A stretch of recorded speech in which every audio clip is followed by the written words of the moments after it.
This week, we welcome Kevin Powers, Boston College Law School Assistant Professor, and Padriac O'Rielly, Chief Product Officer and Co-Founder at CyberSaint, to discuss CISOs in the boardroom, preventing attacks through risk management and governance. In the Leadership and Communications section, 4 things your CISO wants your board to know. 4 in 10 organizations do not employ a CISO, creating a culture of cybersecurity, and more. Business Security Weekly starts now. This is Security Weekly, for security professionals, by security professionals. Broadcasting live from G-Unit Studios in Rhode Island, it's the show where we explore the business of security to improve the security of business. Your trusted source for actionable insights on leadership, communication, and innovation. Get ready for Business Security Weekly. People require access from anywhere to resources everywhere, but legacy security is ill-equipped for today's hybrid organization. Appgate SDP delivers zero-trust network access for hybrid workforces and workloads, empowering trusted users with secure, frictionless connections to only what they need. Make your attack surface invisible and reduce time to provision by 91% with Appgate SDP, a leader in the 2021 Forrester ZTNA New Wave. Learn more at securityweekly.com/Appgate. Let's face it, cyber attackers have the advantage. Extra Hop is on a mission to help you take it back. Regain the upper hand with security that can't be undermined, outsmarted, or compromised. When you don't have to choose between protecting your business and moving it forward, that's security uncompromised. See how it works in the full product demo, free online at securityweekly.com/Extra Hop. Welcome to Business Security Weekly. This is episode number 241, recorded November 22nd, 2021. I am your host, Matt Alderman, still in Colorado. Joining me remotely are my co-hosts. First, Mr. Jason Albuquerque. Hey, Jason. Hey, Matt. It's been a good week. My Patriots won, shut out the Falcons. The Bills went down yesterday. You know, that division, we need to make sure we're taking that division on. And then actually, I was rooting for your Browns who pulled it out. So, good week. You say pulled it out, I say hang on. like we said earlier, it's all about the W. They got the W.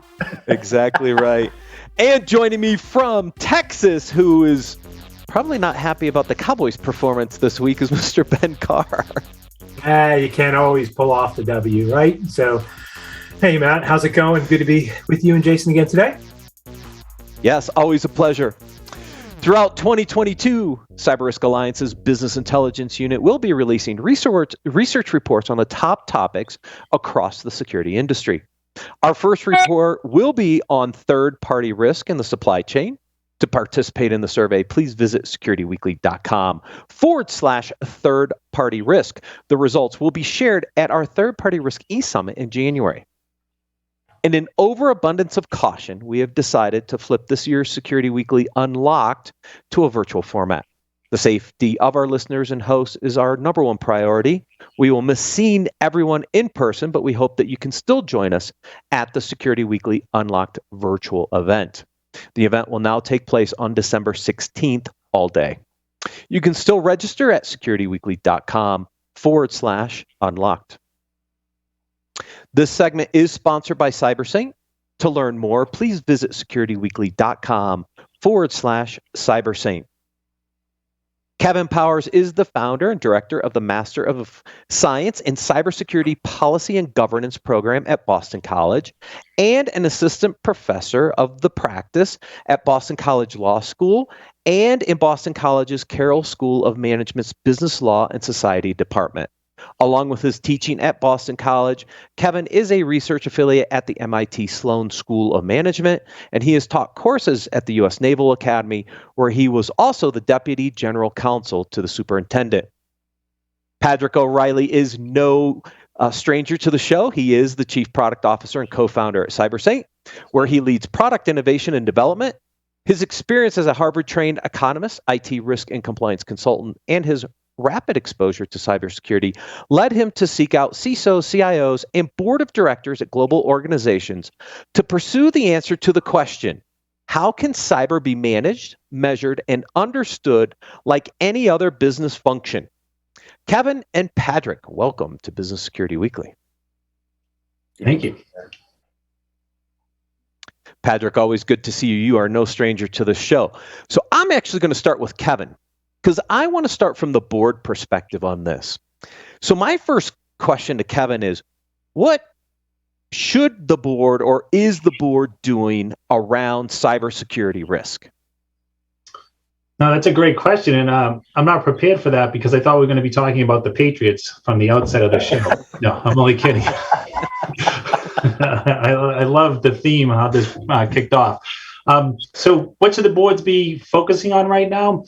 I think before we get into that, we should look into, what's the role of the board first? There's been a lot of talk, and you hear this often, as Patrick does too, that boards need to take a more active role in cybersecurity. It has to come back to the board. But when we look at the board, what are they responsible for to do? What's their role? So step back and first take a look at a board of directors. What's their role? Their role is to establish policies for management, oversight of the corporation and the organization, and making decisions about important issues a company or organization faces, right? So we often hear the term fiduciary duty. And what is a fiduciary duty? Well, it's a director's duty of care, which involves exercising reasonable business judgment and using ordinary care and prudence in the fulfillment of his or her duties. Okay, and those duties include a duty of loyalty, a duty of care, and a duty of disclosure. So for you non-lawyers out there, what does that really mean? It means that a board of directors is responsible for oversight of the management, but not the management. So when we talk about cybersecurity and risk, there's a lot of stats out there talking about boards of directors don't understand cybersecurity. It's tough for them to understand the technologies involved, which is all true. And ultimately, though, board of directors are very smart people. They're brilliant people. They're the top people out there in business. They're typically CEOs, and they serve on the boards. And what they do understand is risk. And this is something I know Patrick's going to talk about, is that when CISOs or whoever is presenting from the IT perspective to boards of directors, they need to couch this in terms of risk as opposed to talking about the technical metrics and the technical issues involved. Yeah, and so there's one term you use there. I do care, right? Like from a due care perspective, it's the board's responsibility, right, to provide that oversight and due care. Because on the flip side of this, when we get to Padraic, there's this concept of due diligence and actually doing aspects of the work. And I use those terms because a lot of people, I think, confuse the two concepts: who's responsible for due care versus who's responsible for due diligence. And due care really sits at the board from an oversight, not necessarily the management of it, right? That's kind of what you just said. That's true, but there's still the due diligence at the board level as well. So when you think of it that way, it's the board just can't sit back and take information in, right? Understanding that there's different type of businesses out there, but cybersecurity runs across all businesses, all right? It's just not one business that's in the cybersecurity field and that's their operation. Cybersecurity is really, when you look at any type of business, everything's run on the internet. It's all run on networks. Cybersecurity is important. So a board of directors, really, their due diligence is to ask the right questions and understand, digest those answers coming back so they can help the company, whether it's making sure the company is equipped with the tools it needs to manage cybersecurity, setting general company goals, or making sure the resources are there. Okay, the resources are there for the IT department to better secure the networks. So Kevin, right. I totally agree that boards should be interested in this, but I guess I'm wondering why they're not as interested as I think they should be. And do you think it's actually a lack of an actual requirement mandating it, similar to requiring a QFE from a financial perspective to be engaged and sit on the board? It seems like we almost need some type of mandate to say that boards have to take this piece of risk seriously. Otherwise, they just aren't going to. That's a good point. And I think there's two things going on here. I think it's the communication gap. And actually, that's why we created this program, this master's degree at Boston College, is to bridge that communication gap. We're training like today's CISOs, tomorrow's CISOs, to speak in plain language to the board so they understand that it is risk. This is nothing new to board of directors. It is about risk. But when you added the cyber and the security piece to it, it's that technology that comes out, and that's confusing in the way it's presented. And do I think that it needs to be codified or legislated, mandating that this has to be part of the board's, responsibility? It is already part of their responsibility. Do they need to mandate it? Well, I think if you look at New York's Department of Financial Services, Part 500, it is mandated in there. This is something that has to be taken seriously by the board. And the fact the board has to sign off and certify that they're following certain requirements, whether that's having a CISO, maintaining a risk program, a cyber program, a policy program, a privacy program, an encryption, those things are mandated.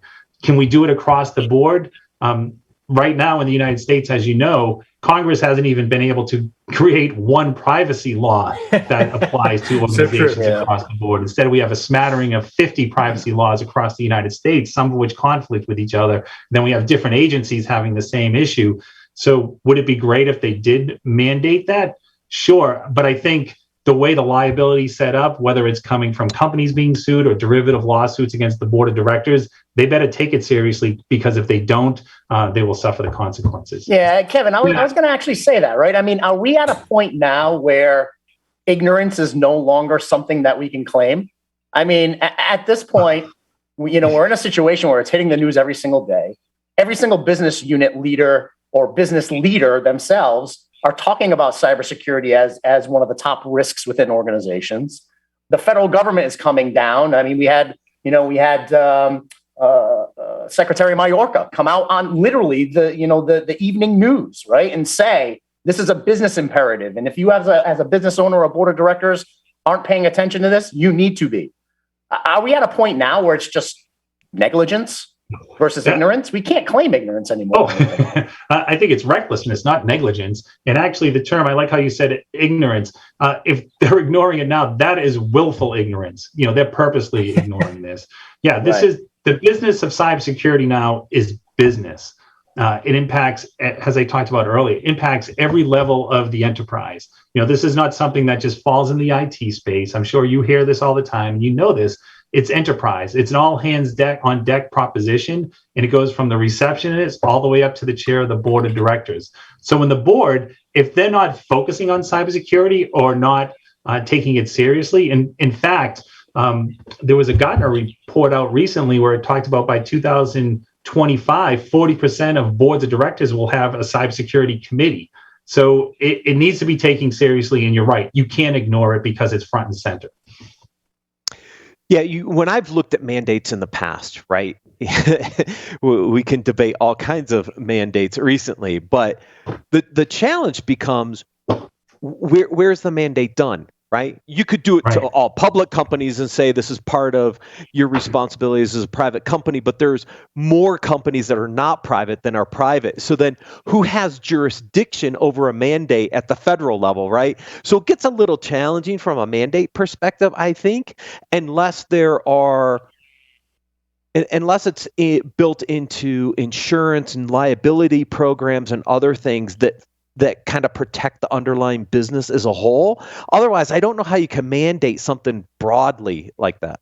Yeah, but Matt, SOX did that with the QFE, right? Where I think as soon as you started having that requirement for QFE, it became kind of the de facto standard. You couldn't not have someone who had financial expertise. And I think that then comes from risk profiles, insurance, like a whole host of other things where it becomes a question of like, how can you not have someone who has financial experience? And that, I'm still amazed that there are public companies that don't have a CISO, much less, board representation. But I think it's got to be, there's got to be something where it becomes a requirement, and almost unbelievable that a company wouldn't have that in today's world. Yeah. And on that too, if you look at a couple of laws that just came out, the FTC came out with a new regulation regarding, and it really mimics the New York Department of Financial Services Part 500. Has the requirement of the CISO, encryption, talks about the board signing off on the security as well. And another piece that you just brought up too is like, how do you deal with those companies, the smaller companies? I think you're seeing that with the Department of Defense when you start looking at the subcontractors. It's getting pushed down now. You have to certify that you have certain type of cybersecurity processes and programs and policies in place before you can do business with the federal government. And if you're a prime, you're not going to take on a sub that doesn't have that. Right. Yeah. I mean, there are levers the federal government can pull. I'm just not sure they can pull all of them. I think you're right. And I think that's the real problem there too. Even on like the privacy piece, that would be nice to have one general one. I don't think we're going to see that. And I think it's going to be continuous where you have different agencies having different requirements, most of which, some are consistent, some conflict. And then I think with the states, you're going to see the differing degrees where you have a California with the California Consumer Privacy Act, which is very stringent. And then you'll see other states that really don't take it as seriously as California and others do. Right. Exactly right. So I want to pull Padraic into this conversation because we've been talking about it from the board perspective, but there's also the CISO perspective, both for a CISO that has a board that cares about risk and for CISOs that have a board that may not care about risk in cybersecurity. How do you make them care? Right. Well, what we're seeing that the conversation is really maturing. I mean, the boards are really, very interested in cyber now. And, for the CISO, they can't walk in and talk about firewalls. They can't walk in and talk about IT implementations. So what we do in the product is provide a layer between sort of the security controls implementation and risk. And we've become, in the last, a year or 2 years really now, the primary focus of development with us is around risk. So it's about socializing really the things that can happen, the probabilities, providing a common language so you can talk about risk, and then linking that back to the actual, technical risk and the products one has. But at the same time, making the discussion general enough so that you don't lose the plot. You're really talking about probabilities, exposures, and security return on investment calculations. Because if the board's responsibility is fiduciary and it's about helping to resource protecting the business, then you really have to speak in that language. What can we do? If this is the situation and these are the exposures we think we're facing, and you keep that general enough and you keep that a risk-driven conversation, well, then the board is engaged at the level of resourcing it. And that's, the product has many, many layers. And I think actually the problem has many, many layers. So there's some crossover there for sure. Patrick, I love the fact that you referenced, a vendor talking in the language that the board understands, right? And I think we've talked about it on the show before, that, CISOs in general need to transition to more of a business line executive. And I've been a big advocate, been pushing vendors for the past 4 or 5 years that, if you're going to deliver metrics and reporting to me, deliver something that's not just actionable technically, but that's actionable for the rest of the business that I can turn around and deliver. I think, as technical people, we spend far too much time trying to figure out how to reconfigure the output of the tools into something that's consumable. So I'm really glad to hear you talk about that. Yeah, I mean, it's really the primary focus of our development over the last 18 months. Some very big companies became clients of ours, and they had, a series of ideas. So did we. And it's been a conversation ever since. The way cyber grew up, it grew up, inside that giant data set that IT deals with. It's just that you can't bring that upstairs and, drop that on the table and let the paper fly and be like, look at this unholy mess we're dealing with. You have to drive the conversation in terms of risk. And risk is really about likelihoods and magnitudes of loss. And, it's a statistical argument to some extent, and you have to tie it back to what you're actually dealing with, but you don't want to dive too deep into that. Yeah. And Padraic, one of the things that I've found is very beneficial, because from experience, I was asked for this in the past, right? And embedded it in my reporting to, ownership and to the board of directors, is the roadmap of criticality for remediation of the risk, right? Because in many instances, the executive team or the board of directors would come back and say, listen, we can't afford to do all of this year. What's my roadmap? What's the that roadmap of criticality for remediation based on risk? So that way we know what to invest when. Absolutely, you got to risk rank things, and it has to be business logic you're using, right? So that's pressure to understand. We do that in system ourselves. When we ask companies to associate assets with assessments. It's if the assets are in groups and there's critical business functions, which are the most critical. And you have to do that kind of stack ranking if you want to understand security return on investment. You can't just sort of, go out and fix everything, right? You need to sort of say, this is high critical, this is moderate critical, this is moderate, this is low. And that's really the essence of a security return on investment approach. Yeah. And one of the things I think I tried to do up front was get the ownership of an organization and or the board of directors to understand that cybersecurity isn't set it and forget it. We're not going to buy a blinky light and it's going to fix everything and be okay. This is a journey. This is a nonstop journey that we're always going to be continuously improving.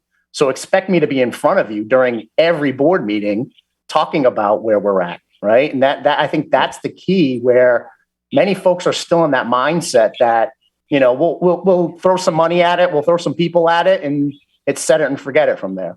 And I think breaking that, demystifying that is super important. Yeah, and I think that goes to a general trend in risk management as well, which is, risk management's becoming more continuous. As you get increased automation into and across various, key risk indicators, KPIs, and the like, and you get out of the days of the one-off risk assessment, that's the set it and forget it. You bring in companies would bring in a team, they do a risk assessment, you decide to buy a few things, you put some things in place, and then next year you're like, what did we do last year? This is now a continuous process, and that's also something we see reflected in our developmental approach. When I think about finance, right, and the budgeting process and setting the investments for the year, you're constantly monitoring them throughout the year. There should be no difference between what you're doing from a financial revenue cost perspective than what you're doing from a cybersecurity investment perspective, right? I mean, it makes sense, but yet we don't do it. It's befuddling. Well, it is befuddling. It's been, it's been a real journey trying to sort of, bring more risk management into cyber. I think cyber's growing up in some ways, really, to be honest. And, its time has come. Yeah. Kevin, Jason brought up an interesting point, and I want to take from the board perspective and back to this concept of due care. Maybe you can't make all the investments, but building this criticality risk roadmap and making decisions about things you're going to do this year and things you're going to do in the future. What does that do from a liability perspective? Have you done enough due diligence to have due care, even if you can't fund it all and the board knows you can't fund it all and that there are some risk exposures down the road? Well, does that hold up in the court of law or yet to be tested in the court of law?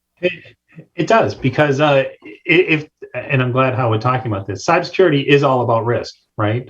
If you look at the NIST framework, you look at the different regulations that are out there, they're talking about making a risk-based analysis of where you are right now, and it's based on your own unique risks and how you build out your program. So when you look at the investment side, you can't buy your way out of cybersecurity. That already came out of it, right? Like you just can't. You can spend all the money you want, but you're still not going to be absolutely 100% secure. So you're going to look at a cost-benefit analysis, the risks you're facing, and then you're going to make a target approach.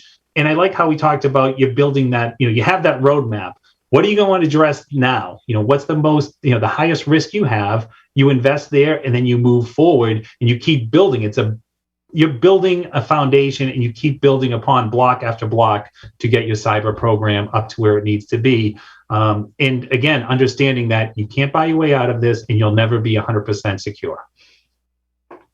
Yeah. We're going to cover an article in the next segment because it's related to this segment around SolarWinds and the lawsuit and the question about what did the board know and when did they know it? Right. And it kind of leans into this question, which is why I asked it, Kevin, is if the board knows there's a risk and chose not to do anything about it or didn't identify a roadmap to fix it, I'm just curious from the legal side, where does this put the board of directors? Kind of what position does that put them in? It depends. Now I'm giving you my legal answer. It depends, right? So what you're talking about, there's always risk, right? And it's how you rate the risk, what Patrick talked about. And then you make your decision based on those unique risks and where your company is standing. So when you look at that whole business judgment rule, as long as they took a reasonable approach, they were duly informed, and then they moved accordingly based on everything and all the information they had before them, they'll be fine. That's the business judgment rule. Okay. You're not going to question a business decision. The thing that will be questioned is if information was withheld or they didn't ask or receive the information they needed to make that, really critical decision on how they were going to approach that risk. Yeah, that's where I see the problem is when they don't want to be told about it or they don't ask the questions about it, right? And then that starts to broach that really difficult conversation of a CISO is like, no, I really have to have this conversation with you. And I think that's where people are running into problems. Right. And I think that's, despite the fact for my own self-interest, it would be great if every board said, we want a cyber expert on our board. I could make a lot of money doing that. I don't think that's what you need. I think what you really need is a well-trained board that understands cybersecurity, that can ask those questions, but then digest them and then ask the follow-up questions to see where they are. Yeah, I think it's really going to depend upon. I think my biggest concern is the filter. It's reporting structure, right? And I've said it on this show many times that either become a risk expert as a CISO or you're going to report to one. And ultimately, my fear is the filter. If there's the filter between the CISO and the board of directors, and that information is getting filtered out, I would hate for that liability to fall on the shoulders of the CISO. That's the problem, right? Because it's not going to fall on the board, right? They only get the information, like they're asking and they're not getting the fulsome information because it's held back. And if it's not because of the CISO, it's somewhere in between there. That's where the liability is going to fall. And that's the reporting structure problem, right? If you're reporting to the CIO and there's a natural conflict of interest there and you can't get the information up, like that's a huge liability issue, right? Yeah. I mean, that's been the problem for forever. So I agree with you, Jason. If you're not the risk guy, you should be reporting to the risk guy. That's right. That's right. Agreed. General. Yeah, this is a great conversation, and I'm glad both Kevin, Padraic, you guys could join us. Thank you so much for joining us on Business Security Weekly. Thanks for having us. To learn more about CyberSaint or how to build your risk management program, please visit securityweekly.com/CyberSaint. We're going to take a quick break and then cover the leadership and communications articles for this week.